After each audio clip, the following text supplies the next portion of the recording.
Hi guys, good morning everyone. And today we have Nanay Penny and Nay. Unsay mo take away sa tong sermon karong kabuntaga nga gitay tulan og start winning your battles today.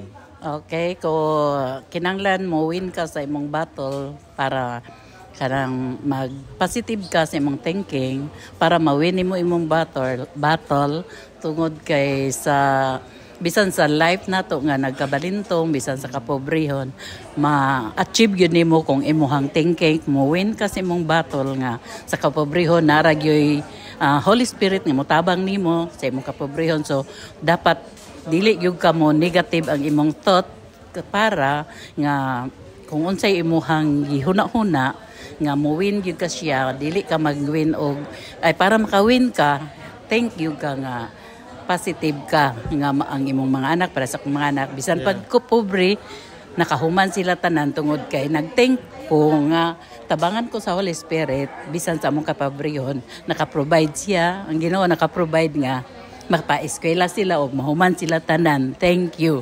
Walay ka kahila ko nay. Ay. Ayos sa gawon ni walay ka kahila ko nay. Lagi. Nakauna ka nay. Feeling. Giyon sa kapagtabang sa Ginoo. Yes, nakauna ko nga dako gyud ang Ginoo kay ang iyang pagtabang dili bitaw lalim. Thank you. Thank you kayo nay.